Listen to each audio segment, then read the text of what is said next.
Yeah, man, you're back. Let's Second go. time, which is good, very good. I'm very happy that you're here. I told you that every time you're in the Riyadh, just let me know. Yeah, we'll find a space. It's a tribute to your growing success, Habibi. Can Thank assure you, bro. that.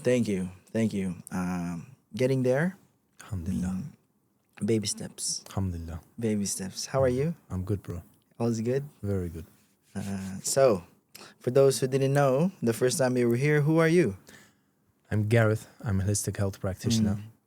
Been in Saudi for 10 years, and I believe my purpose is to help the world become a healthier place. Yeah.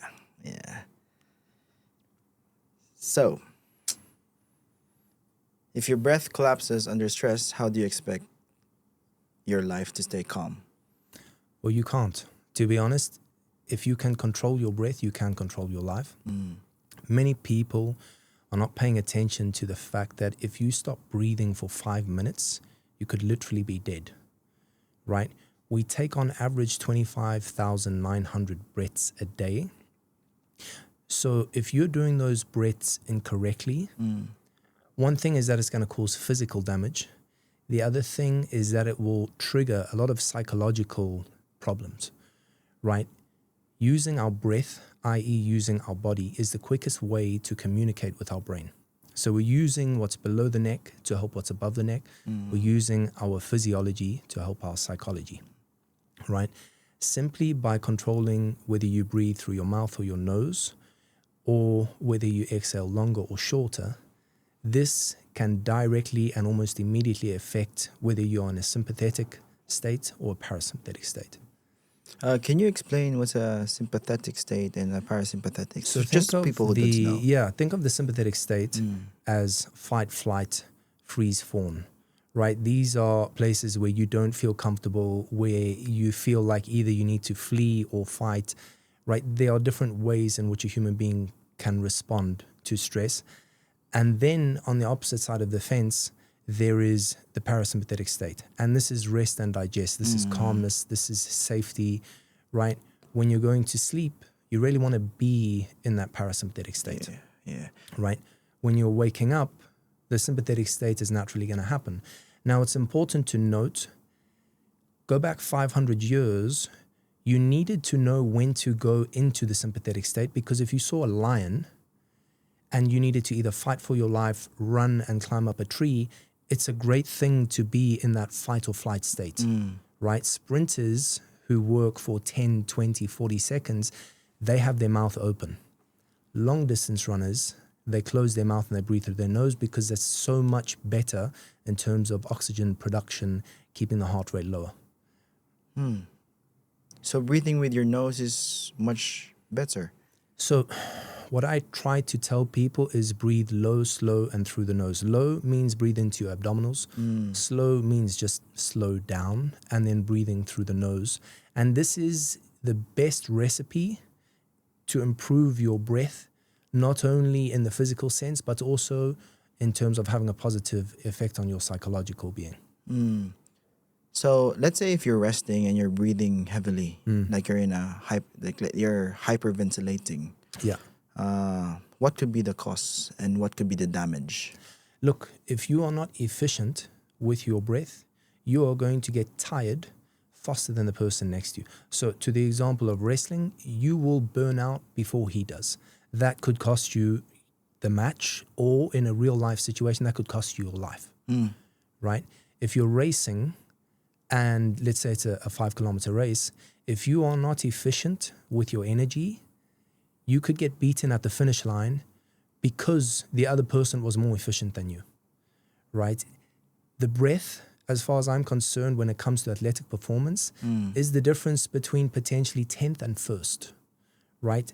At the highest level of sport, we're talking about absolute milliseconds, right? And the breath is one of the components that is helping people save a percentage here, a percentage there, a percentage here. And by the end, they have more energy in the tank and they can rise. For normal people, non-athletes, how can they improve their breathing? Honestly, I encourage the starting point to be awareness, right? Many people are constantly breathing through their mouth, right? And this is in correlation to the fact they're in this forward head posture, always sitting, right? So an improvement in posture is always very helpful. But the part about just closing your mouth, right, and trying as often as possible to breathe through your nose. Yeah. There are little devices like mouth tape, right? Once your mouth is taped closed, you have to breathe through your nose. Does it like forcefully let you breathe in your nose, or it trains your mind? Yeah. A lot of the mouth tape would cover your mouth, but it would have a small slit in the middle, and that's kind of your emergency escape if necessary. But as soon as you tape your mouth, you automatically notice that you need to breathe more through your nose. And you'll probably in the beginning do a lot more heavy nasal inhalations, and you're probably also going to start to strengthen and reactivate a lot of the parasinal, what are they called? Parasinus muscles, right? These muscles then help us to come into a position where it's easier to breathe through our nose. Okay. So, for example, if you basically pour air into your mouth and breathe, it's a lot easier to get more oxygen into your nose. And that's simply because all of these parasinus cavities are starting to open up a bit. There's also the option, which is not a great, but it is good for emergency option.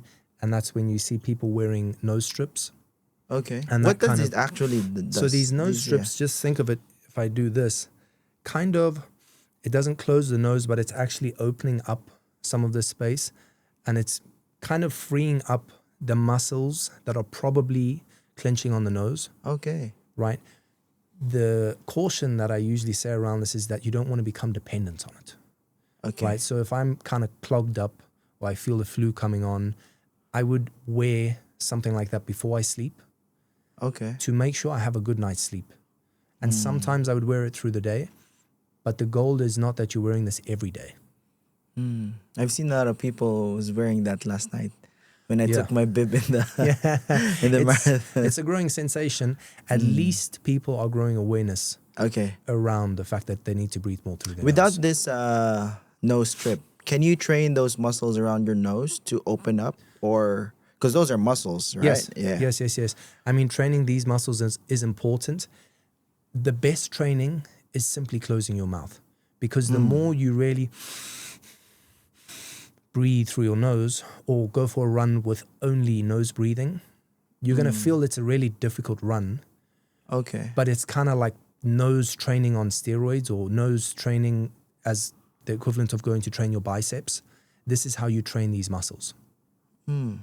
Sometimes something like face gym, which is a form of massage just to loosen up face muscles, can also be very helpful. Good. Like, does nose size matters? So this is an interesting question. Yeah. Sometimes you come across people who have perfect facial symmetry, right? They're not common to find nowadays, just because genetically the human being is breaking down.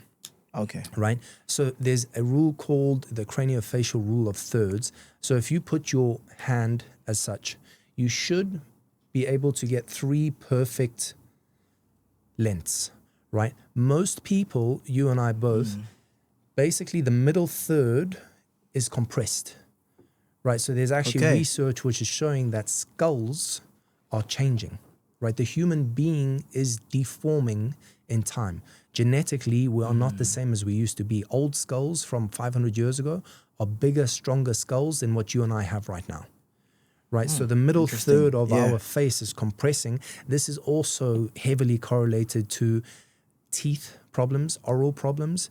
The mouth is starting to basically compress. There's not enough space for the teeth. That's why we're having so much problems with the teeth. Yeah. All of this, in actual fact, is fully correlated to the diet that we're living off. So as people are eating more and more junk food, right? Western diets, American diets, Western A Price refers to it as the white man's diet, right? What all of the chemicals that are the we're examples? consuming, chips, chocolates, anything that's in a package, it's not real food, right? So the more we eat this, the more we literally are becoming deformed. We are devolving as a species, right? And if you go into rural areas, you will find people with perfect teeth. They've never seen a dentist. You'll find people live to 100 years old. They never needed antibiotics. I know people like this. True. Right? And this is because the food they eat is from the land they live on, right? They are physically active. They sleep and wake with the sun and the moon, right? So they're living in accordance to nature. These people oftentimes, for the most part, they eat meat, right? They're not vegans, and they all have some form of a spiritual practice. Okay. Right? Yeah. From a holistic manner, they are so much more healthy than what the common everyday person is who lives in a metropolitan city that is overloaded with information, that is on the perennial treadmill to do more, to earn money, to make someone else happy, that doesn't really make themselves happy.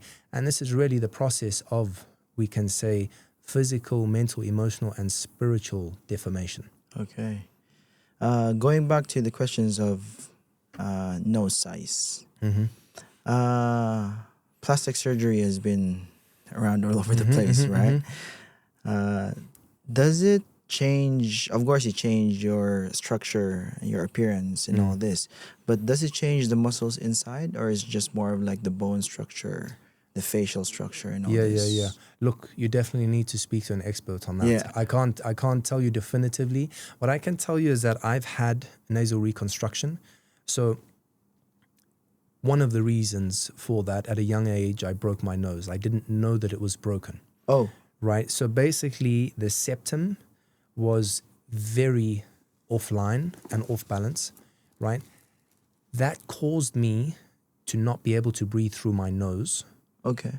At a young age, and I didn't notice that, right? So I was constantly breathing through my mouth, always dehydrated, really bad sleep, a lot of nightmares, just a long list of troubles, really low immunity. Whenever there was flu going around, I got the flu. You catch it immediately. Right, and this is 100% correlated to mouth breathing. So when I had the opportunity and I'd done the research, I'd also obviously got the scans on my nose. It was heavily broken. I needed to fix that. And whilst that was quite a painful process to go through, and you need to take some real downtime, when it was all in place, it was life-changing for me. Just because I was now able to breathe through my nose. How does proper breathing affect your emotions? It's everything. Honestly, if you want to calm down, the quickest way to do it is to breathe. Yeah. If you want to energize yourself, the quickest way to do it is to breathe. Not only is it quick, right, so it's efficient, it's also extremely effective. I have a program I'm about to release. It's called Breathwork for Dummies. Right, and it's really just simplifying how we can use our breath to control our state. So whether you want to get energized, or whether you want to control your anxiety, or whether you want to improve your sleep insomnia, right? Literally within a few minutes a day, there are small, very easy to apply methods, right? Yeah. And we teach this, and people are having great results. Nice. How much of the population do you see is struggling with breathing? Like proper breathing that benefits them? Honestly, I don't know what the statistics and the studies are saying. Yeah. Just like in your demographic. Yes, in my personal observation, it's more than 50%. Okay. It's easily more than 50% of people. They are on autopilot. Okay. What do you mean by autopilot? It's just like they don't even notice they're doing it, right? The amount of people I see with forward head posture who are breathing constantly through their mouth, right? It's easily more than 50%, right? So you bring awareness to it is one thing, but then correcting the posture is another thing. Improving optimal core function is a very important piece of that. But then just consistently breathing through the nose, human beings can change their life in 6 months. Can you walk us through that 6 months when you say you can change your life, you can change someone's life in 6 months? Honestly, it's very subtle. It's not like you wake up the next day and you feel 100% great. It's just this gradual, incremental process of growth. And for me, this is the process of evolution, right? It's incremental growth. It's slowly getting better. It's not something you notice today, tomorrow, and the next day. But 6 months from now, right, you turn back and you just notice how you're managing your emotions, right? You notice that you're so much more calm. People who are in your life every day might not notice, but if you haven't seen someone for 6 months or 9 months, 12 months, and then all of a sudden people will be like, what happened? What'd you do? In a similar sense, by the way, when you lose weight, over 1 week, if you lost 500 grams, you don't really notice it. After 6 months, if you've lost 10 kgs, someone sees you like, wow, what happened? Sure. It's very, very much the same process. Yes. I think with breathing is a bit more harder to tell because there's no objective 100%. data. Yeah. You cannot see the guy literally. Like, he will not remember the way he breathed 6 months ago. Yeah. Look, I would assume, and I've not looked at it because I don't wear Whoop, but something like a Whoop or some of these wearables, Okay. I think they would be able to pick up and notice improvements in your recovery and improvements in your sleep. That's where I think the objective data would show that your breathing is actually making a difference. Okay. How important breathing, like proper breathing before you sleep? I mean, Like it can, I know that by you speaking with how to breathe properly, you can drastically improve your sleep, right? But how 100%. important it is? I Is mean, there a ritual before you sleep or a practice? Look, for me, before I sleep, I know just in terms of principles how I need to change my breath. Okay. So I apply those principles, and oftentimes, I mean, I'm a person who used to take 30 minutes to fall asleep, right? Yeah. And I would wake up multiple times in the night. Now, if it takes me 5 minutes to fall asleep, that's a long time. And I can sleep 8 hours, no waking up. Wow. Right. So, I mean, it's night and day difference from the way I used to sleep to what I am now. And the energy I wake up with in the morning, it's a huge difference. To be honest, something else that's helped my sleep are these glasses. Okay. Right. So the blue light blockers, I get a lot of questions about them. Think of it as in these glasses and these lenses, they're able to block out blue light and unnatural synthetic light, right? Again, go back 500 years, it was just night and day. Maybe you had a fireplace. Yeah. Right? Nowadays, we're living almost 24/7 Digitally. in synthetic LED lights, right? And so when your pupils are constantly in that light, they don't get the signal that it's nighttime, right? And so when they don't get that signal, they don't signal to the brain and the body, it's time to shut down. Yeah. And so melatonin is basically delayed, right? And this is why human beings are sleeping so much later. But again, this is a lead domino to many, many, many health issues, right? So we're sleeping later, or we're just reducing our sleep, right? The downside can be seen in the hormones. The downside can be seen in organs. The downside can be seen in emotions, right? Physical energy, mental, emotional, and spiritual production. I can attest to that with the blue light because I used to, I have a glasses, blue light blocking glasses. I don't know where it is. I have misplaced it. But whenever I use it, man, I sleep. What I notice, I cannot attest that I'm sleeping way better because I haven't really practiced that. Yeah. But I can attest that I sleep way faster. Yes. When I'm wearing this blue blocking light glasses. Yeah. This is what I notice. Yeah. Yes. Yeah. Okay. If one breath can reset you, what would be the practice? Is the question, is there one breathwork practice? Sorry, one breath work, yeah. That can reset your your entire system. Your entire system, yeah. If I had to choose one breathwork practice to assign to all of humanity, it would simply be to lengthen your exhale, right? Okay. So either your exhale is as long as your inhale or it's longer, right? Right now, we're in a chronic state of excessive inhalation, right? This compounds into short breathing only into our chest. We have our shoulders, unbeknownst to ourselves, just unconsciously happening, getting into this position, right? There's a long stream of physical problems that come with that. So if I had to prescribe one practice, it would be make sure that your exhalation is as long or longer than your inhalation. Okay. This is very intentional, right? Like 100%. practicing the longer exhalation is Yes. very intentional. Yes. But does it become less more intentional and becomes more Yes. like more normal? After a Yeah. couple of months, it kind of sets in to be the norm, Yeah. right? I have a breathwork practice every morning, Okay. For yourself. something like 10 to 15 minutes, yes. Okay. Right? And that's really just to calm the system down, right? To constantly ingrain in the system that I don't want to be inhale dominant Yeah. and I would rather be exhale dominant. If mind believes that you repeat, what story are you training every day? Say it again, please. If the mind believes Yeah. what you repeat, Yeah. what story are you training every day? The story I'm Yes. training Yeah. and ingraining is that I'm safe, that I'm secure, that I'm loved, and that I am prospering in all of my endeavors with clean and pure intentions. Yes. When you get triggered, yes. What are you Breathe. protecting, basically?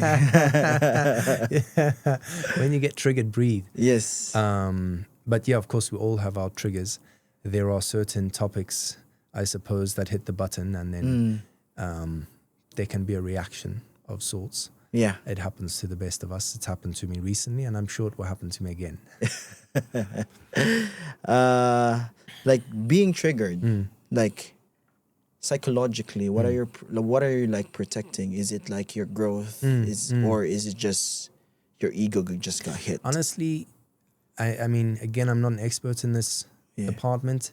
I've done I like to think, a lot of work on myself. I have studied psychology to a certain extent, right? Oftentimes the triggers are just hitting pain points that are within us. Yeah. And then it's our ego that will start to defend ourselves in whatever way it does. Yeah.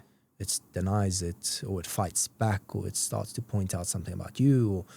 Or the ego, think of it, I read something recently, it said the ego is worse than 70 devils, right? It's also extremely subtle. So there's 1,001 ways in which the ego wants to shut down what we really need to be seeing. The ego wants to keep us in a place where it's comfortable, where it's in control. And that's oftentimes why growth and development can be very uncomfortable. Sometimes it means leaving people behind that used to be a part of your life. Yeah. Oftentimes it means leaving practices and habits behind that were ingrained, perhaps from a young age, right? This is not an easy process, but it is necessary for us to have this evolution in the mental, emotional sense and perhaps even in the spiritual sense. Yeah. You told me that you are... Sorry, I'm going to rephrase that.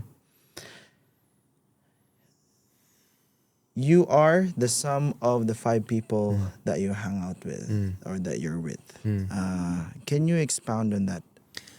It is my belief that we are the average of the 5 people we most associate with. Sorry, the average. Yeah. Yes. Yes. And so, this has been shown in multiple different studies.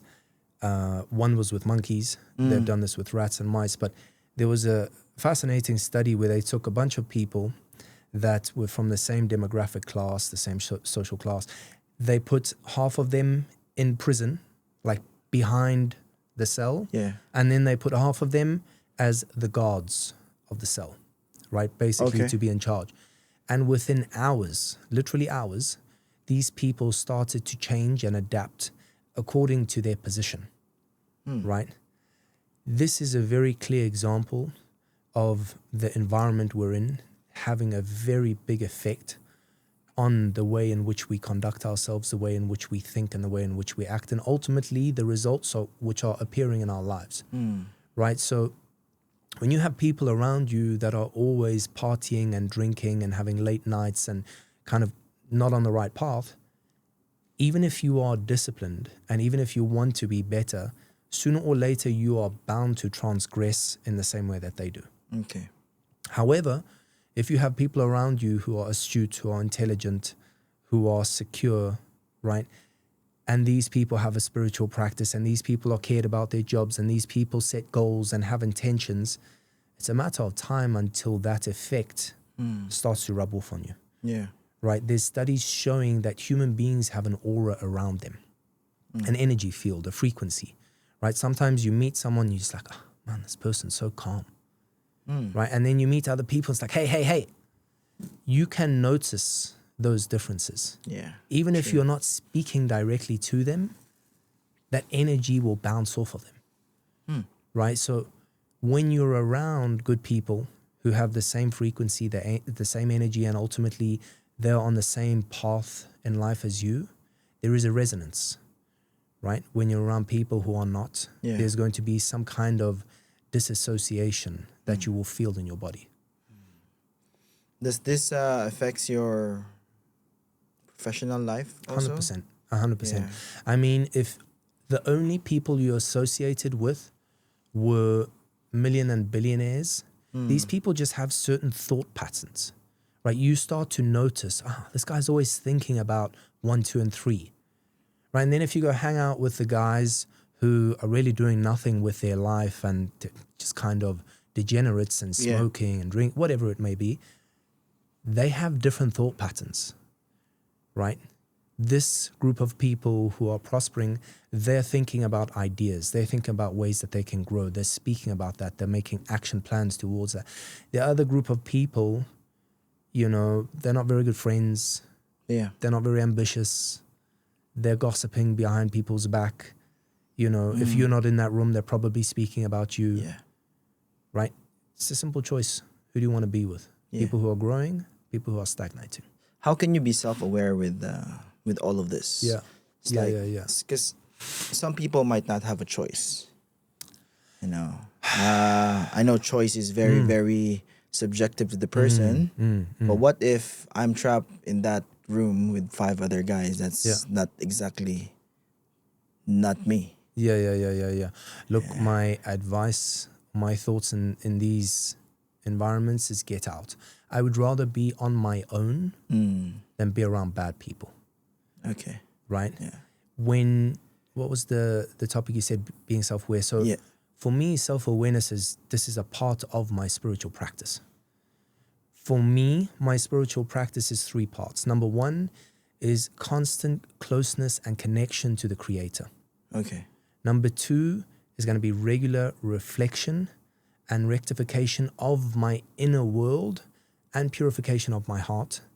And then number 3 is the eternal endeavor to spread love in every thought, feeling, action, and result. Right? So that part about constant closeness, right? That's me trying to be around people who are also close to the Creator, to God. Okay. Right? When I'm surrounded by those people, I feel better. I see myself improving. Right? The part about regular reflection and rectification of the inner world, this is me looking in the mirror when I've done wrong. This is me looking in the mirror after I had an argument. What did I do wrong? Did I say something wrong? Okay. Could I have done something better? Right? Understanding from the perspective of purification of the heart is the fact that jealousy is inside of me. Arrogance is inside of me. Anger is inside of me. All of these things are natural human conditions. Something can happen and you can be triggered. It doesn't make you a bad person, but you want to have a practice in place that helps you identify, wait, I was wrong. Okay. And then perhaps, hopefully, you have a plan in place to not repeat that, right? And then the final part about the internal endeavor to spread love, right? For me, this is in every action and every interaction, right? I'm trying to leave that person better than what I found them, right? Yeah. This is my internal chatter. This is my internal intention, right? It's not always easy, but really through this is how I've improved my self-awareness, because I used to be oblivious. I used to be entitled, right? Once I started applying and implementing these practices, when they were integrated into my life, I found that I had much better relationships, right? I was at harmony internally, and there was more peace and blessings around me externally. Okay. For the people the person who's lost, is kind of not self-aware, in the dark, would you identify those people? And what would you do to help them out? I think being lost is become it's a problem amongst modernity.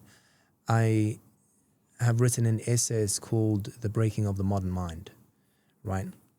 Which is something I'll release in due course.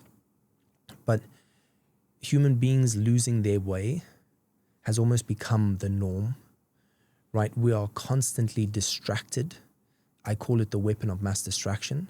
That's a screen. It's either the television, the iPad, or the cell phone. Okay. Right. The weapons of mass distraction. The weapons of mass distraction, right? The television, the iPad, or the cell phone, right? These things are constantly distracting us from actually being in our natural state. So in a time where we are hyper connected, we are ultra disconnected from ourselves, right? We're connected through the internet, but we're disconnected from our natural state. You spoke about NLP, neuro-linguistic programming. Can you speak more about that? I've had, for the past 3 years, an NLP coach, right? That's a shout out to Coach Lushwell in South Africa, right? And so neuro-linguistic programming, again, helps in a big sense when we talk about self-awareness, because we start to notice the words that we're saying, right? I'm sure you've heard of abracadabra. Yes. And this is typically associated with magic. What abracadabra actually translates to is with my words I create. This is Aramaic, right? And so literally the things that we're saying, they come to be, right? We speak and we say, I have to do something. I should go here. I need to do this, right? This is a form of pressure language. We're putting pressure on ourselves. We're almost making an obligation to ourselves that this is something we have to do. Okay. We don't have a choice. Yeah. Yeah. When we change the words, right, and we say, I want to, I choose to, I get to, all of a sudden it goes from I have to go to the gym, versus I really want to go to the gym today. Yes. Right? And then it becomes something that's actually something for you to be excited about. Right? And this is happening everywhere. I mean, we can also break down words. For example, the word remember, right? We just say this as a normal word, but remember actually means like coming back to being a member. A mentor of mine, he says that he defines his life as the act of remembering, which is coming back to his natural state. Okay.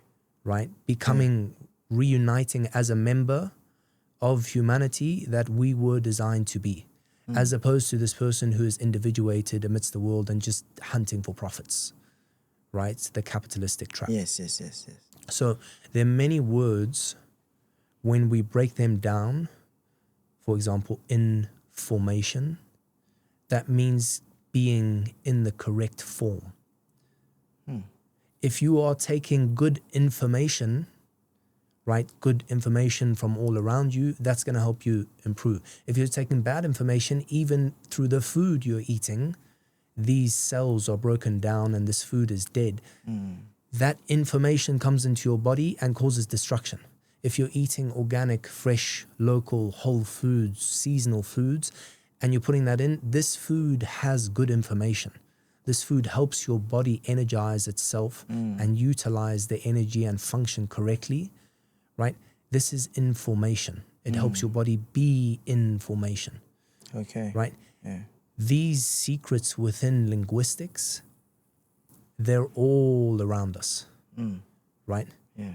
And again, once you start to notice the words that are coming out, that then makes you start to become aware of the thoughts in your head. Okay. So you no longer think to yourself, oh, I have to do this. And when you start to think, I want to do this, if I tell you I want to do a marathon run and I don't actually want to do it, there's going to be some form of incongruence in me. I'm probably not going to say I want to do a marathon. True. I want to do a 10K. That's a lot more manageable, and I feel like doing that. Yeah. If I have to do a marathon, it's kind of like, okay, I have to do it. Right? These are the simple places where when we start to become aware with the words that are coming out of our mouth and the thoughts that are coming into our mind, again, we start to shift our entire being. How important is that for people who's unaware to be aware? Yeah, I mean, Because NLP is basically it's a word, it's a very scientific word for us that we know. yes. But how about for the people that doesn't know? I mean, I would break it down to just being aware or being more conscious, right? Understanding that literally the things that we say are going to shape our lives, right? If you think of the equation as think, feel, act, result, the act is speaking it, Okay. right? So when I speak it and then I do it, and then of course there is a result that comes to be. Yes. If you just start thinking to yourself, how can I make $1 million? If you just start thinking to yourself, how can I lose 20 kgs? Right? If you just place these thoughts in your mind and then you start asking people and then you start having these conversations, sooner or later something's going to stick. A breakthrough is going to happen. Right? How can I go from 5 customers to 100 customers? And we just start speaking about that. And we just start thinking about that. And then we start applying certain systems that can help us towards that. And sooner or later, we got 20 customers. Without even you noticing it. Exactly. Yes. And this is the process. Being Muslim. How long have you been a Muslim already? Going on 3.5 years. 3.5 years. Something like Okay. Ramadan is approaching. Ramadan is approaching, and then a lot of people, not a lot of people, all of the Muslim community is gonna fast. Child. Right. For some people who doesn't know what the health benefits of fasting is, can you expound on that one? If I break down fasting in basically very simplified layperson terms to a 12-year-old, Yes. this process of autophagy happens or is set or unset when we start to fast. Think of autophagy as breaking down damaged cells, right? So those cells are being broken down and recycled and your body is being cleaned. So this has now more and more science showing that this is one of the very best ways to reverse your biological aging, right? So when we speak about anti-aging, I say fast to last, right? Because fasting is one of the things that not only slows down aging, right? It's going to reduce inflammation. I find myself in much better cognitive state. My memory's much better. I think much more clearly. Today I've had one small meal and the rest of it has been a little bit of coffee and a lot of water. Okay. And I feel completely clear. Had I eaten a meal an hour before this, I would be saying, like, I'd be stuttering. I wouldn't think as clearly. My sentences don't come as fluently, right? And so fasting is really reducing a lot of what's coming into our body. And this helps our body actually function so much more efficiently. I hate to ask this, but for some Muslims who's trying to reverse the whole fasting method, some people, they sleep very late in the morning and then they wake up all the way at 5. What are the effects of that? Honestly, thank you for asking, because I mean, I'm not the person who gets to say whether it's cheating or not, or whether that's the right way or the wrong way. Let's just talk about never fasting. up to me. Yeah. But if we speak about completely reversing your circadian rhythms during the month of Ramadan, you're completely missing the point, right? The purpose of Ramadan is not to change your circadian clock so that you can wake up and like fast for 2 hours and then eat your food and then eat all the way through the night.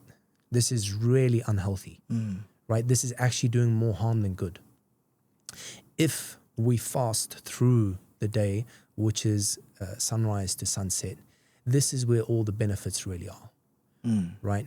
This is the sunnah. This is what the Prophet, peace be upon him, would have done, right? This is what the Sahaba, peace be upon them, would have done, right? Fasting not even just from an Islamic perspective. This is something that's been happening all through antiquity, right? If you look through the Christian lens, we have Lent, Yes. right? If you look even from the Judaic perspective, there is periods where they need to fast from certain things, right? In the Hindu calendar, this exists. So fasting has always been something that people have known through different cultures and different places of the world that this has health benefits, right? A lot of the Buddhist monks that live on top of mountains, they're constantly fasting, right? In Ramadan, we have 1 month where we are obligated to fast if we're physically able to do so, right? And the crazy thing is, you know, Saudi Arabia has really high levels of diabetes that obviously correlates to the diet.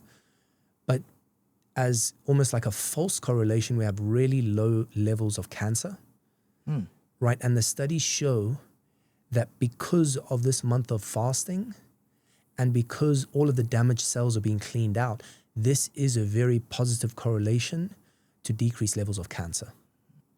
Amazing. I've tried fasting maybe once only. 2017. I did the whole Ramadan Okay, fasting. nice one. Yes, I did.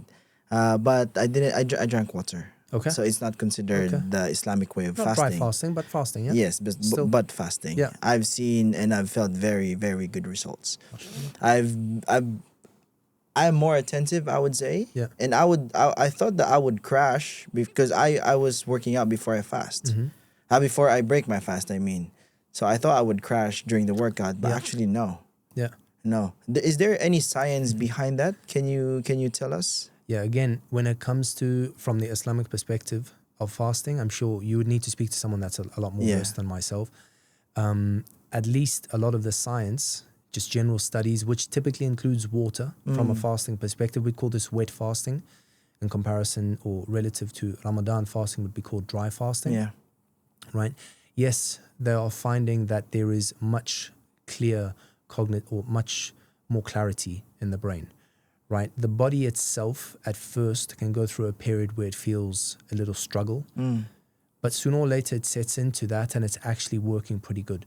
The body is able to access energy from fat, right? And this is a beautiful thing. A lot of people who do intermittent fasting are losing a lot of weight, and it's because at a certain point their body needs to activate that fat. It needs to start using that fat to create energy, right? So we don't actually need the food or particularly the carbohydrates that we're constantly putting in our body. Yeah. Obviously, certain sports benefit greatly from that. But when we're fasting, right, not only is there all of these anti-inflammatory benefits, not only is there's cellular rejuvenation happening, right, the body is actually burning a lot of fat for energy. So you can work out just as good, right? I stay active. It's not something that I stop on a day-to-day basis. I fast. Obviously, in the month of Ramadan, I fast without water. But most days, I would fast somewhere between 16 to 18 hours. Okay. That's a norm for me. I have a lot of clients go into that. They also notice, particularly males, with an increase in testosterone, right? That's a big upside too. So, I mean, the benefits, the health benefits of fasting are astronomical. Yeah. The most normal and common and well-known fasting is intermittent fasting, right? Which is 16-8. 16-8 is the common. So that is 16 you're fasting and 8 is your 8 you're consuming. You're consuming. Yeah. Some people that I know, they push it to 36. Sorry, to 24, 36, 72 hours. Yeah. What are the benefits of those? To the point that I started at, basically when we're fasting, the body goes into autophagy. And then these senescent cells or damaged cells, they are being recycled. They are being basically flushed out of the body. And new cells are being reproduced. So when we go 24, 42, 72, and beyond, right, 96, the body starts to literally rejuvenate itself. Okay. Right, so once a year, I typically do like a 7-day fast, only water. Typically once a month, I'll do a full 24 hours. Sometimes it'll turn into 36 hours, right? I just have this in place. I set a reminder on my phone, right? The 7-day fast can be difficult, Sometimes I'll end up putting salt and electrolytes into my water just to make sure I'm not completely diminishing those electrolytes, because that can be detrimental. But it is extremely beneficial. I mean, I noticed myself since I've started this practice, I haven't been sick for like 5 years. Not needed doctors, not needed antibiotics, none of that. Right? And one of the things which is most consistently happening in my life is the fasting. That's good. For fasting, can you consume what you said, electrolytes, like salt, sodium, potassium, and all that? Can you consume that during fasting, or it would not be considered fasting anymore? Yeah. Look, I mean, nowadays fasting is a very wide spectrum. Okay. Right? So we have the Islamic fasting, which is no water, no food, sunrise to sunset. That's kind of very strict. Right? Then there's the fasting. If I'm intermittent fasting 16/8 and I drink water and I have black coffee, there isn't necessarily a break in fasting because of calories. Okay. There would be a break from a hormonal perspective, because once you put something that's not water in your body, then your hormones need to start working and processing and digesting and assimilating and eliminating. And, your body needs to start going through this process. Yeah. Nonetheless, even if you are just fasting with electrolytes or salt, it's significantly less wear and tear on your body internally that food would be. Okay.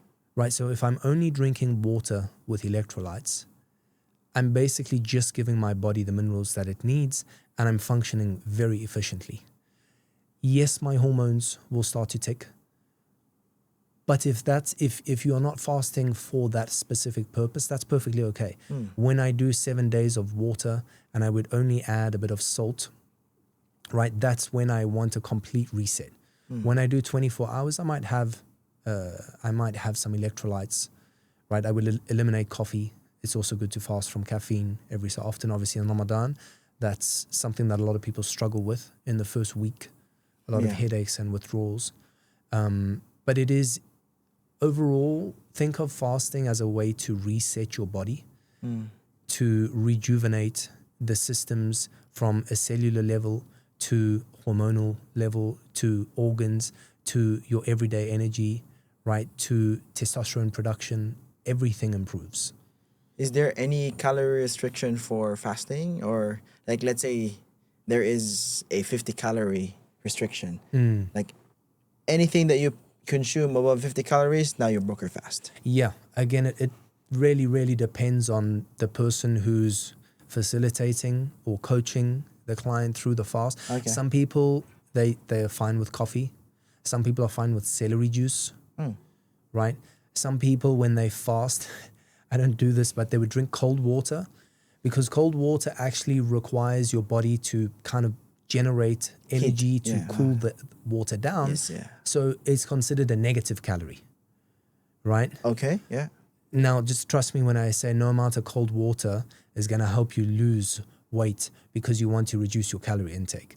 It doesn't work like that. In general, room temperature water is definitely best. Yes. Sorry, what was that? Can you repeat?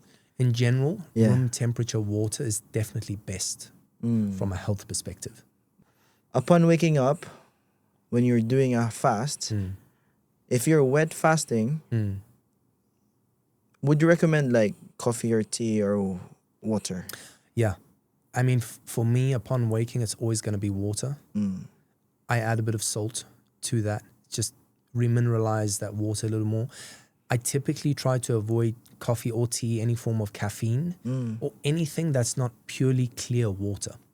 Okay. I would avoid that for the first minimum 2 hours, ideally 3 or 4 hours. Is there a scientific reason behind that? There is a lot of benefits behind delaying your caffeine intake. So when you wake and then you have caffeine immediately, this causes a disruption to your cortisol. So the caffeine will spike your cortisol. Okay. However, if you wake or if you start to work out, this would do it naturally. So there isn't actually a necessity to have that caffeine.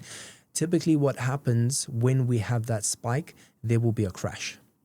Okay. Right? So when we delay the caffeine intake, our body can have this natural rise in cortisol.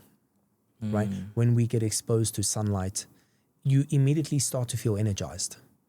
right? This is the beauty and the benefit of waking up with the sun, because it's going to give you that natural wake up, right? And then if you have your coffee or your tea, it kind of just keeps you on this nice energy flow, as opposed to waking and going up straight to a coffee that's going to spike you but then crash you.